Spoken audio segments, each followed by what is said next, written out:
Olá. A Comissão de Assuntos Econômicos aqui do Senado Federal tem vivido uma agenda intensa e variada, realizando várias audiências públicas, e os debates estão ainda mais incrementados com temas como a crise econômica que assola países da Europa, com os Estados Unidos, ou mesmo a distribuição de royalties do petróleo. E para falar sobre esses diversos assuntos, nós vamos conversar agora com o senador Lobão Filho, ele que é vice-presidente da Comissão de Assuntos Econômicos. Senador, muito obrigada pela sua presença aqui no nosso programa. É um prazer sempre estar aqui. Bom, nós temos debates importantíssimos acontecendo na CAI nesse segundo semestre. Eu queria convidar o senhor para começar logo com a questão da distribuição dos royalties do petróleo, que é um assunto que está mobilizando a casa e que tem prazo certo para ser decidido, né? Tânia, antes da gente entrar no assunto do royalties, eu até queria fazer uma ressalva sobre a CAI. Você que falou que eu sou vice-presidente da CAI e que falou da importância da CAI, e é verdade.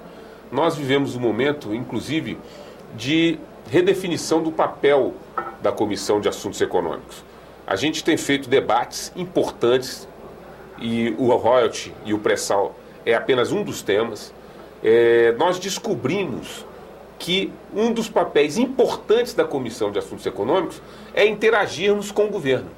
É trazermos aqui ministros e autoridades do governo para que não só que nós possamos tirar deles as metas, a forma de pensar, de atuar, a intenção, o que está acontecendo em suas áreas, suas respectivas áreas, mas também que eles possam ter a oportunidade de conviver com senadores que têm larga experiência política e administrativa e que todos os senadores têm muito a contribuir para essas autoridades. Então, o que se percebe, por exemplo, e temos feito muitas audiências públicas com vários ministros de Estado, é que os ministros podem enriquecer bastante a sua forma de pensar, a sua forma de atuar, com as colocações que são feitas pelos diversos senadores.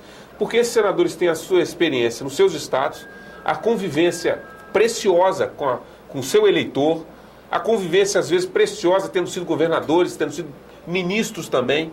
Então, você tem uma larga experiência de todos os senadores que estão neste momento interagindo com os ministros. Aprimorando essas políticas econômicas. Exatamente. Eu acho que isso é uma interação saudável, positiva, é uma agenda extremamente positiva. E o Senado e o Brasil têm ganhado demais com isso. E todos aqueles que assistem à TV Senado têm a oportunidade de vivenciar audiências públicas maravilhosas, com ministros explicando, conhecendo, vendo a capacidade gerencial dos ministros. Eu fiquei impressionado com vários ministros que passaram por nossa comissão, com a vontade de fazer, com o proativismo em resolver os problemas do nosso país, da nossa população. Então eu pego carona aqui na sua fala, senador, e lembro também que o telespectador e o cidadão estão mais próximos das atividades do Senado porque estão cada vez mais estreitas essas possibilidades de comunicação digital. Nós temos agora uma ouvidoria, nós temos as audiências públicas das comissões que também recebem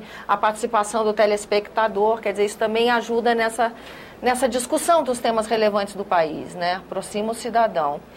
E delas eu estava querendo começar com o senhor essa discussão sobre o pré-sal. Eu acho que é um tema quente que está acontecendo aí, essa discussão, né, senador?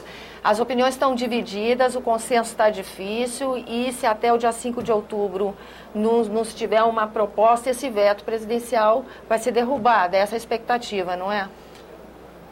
Eu acredito que... De quem é essa riqueza que está tão longe no mar? É do Estado que produz ou são todos os entes federativos? Essa é a questão, não é? Mas eu vou lhe responder, Tânia, com muita sinceridade. Não é a forma como o governo vê, imagino, mas é a forma como eu vejo o político do Estado do Maranhão.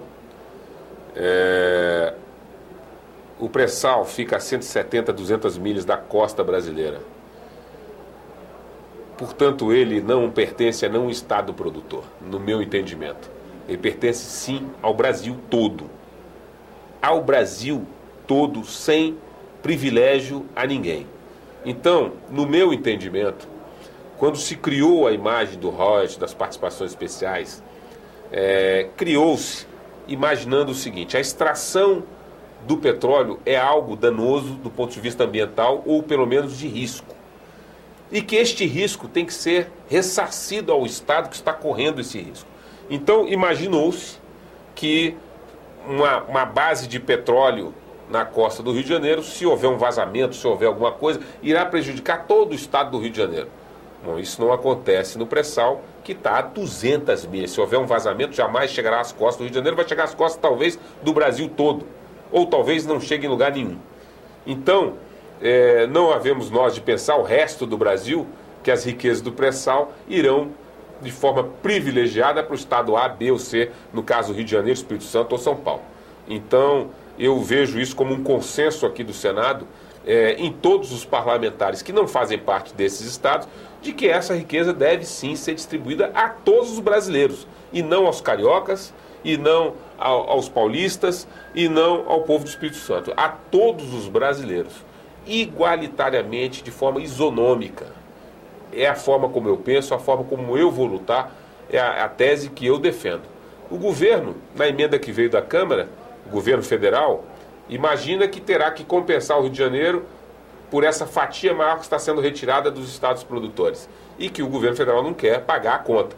Muito bem, mas eu acho que o governo federal não tem que pagar a conta de ninguém. O que está assinado, Tânia, o que está já contratado deve ser respeitado.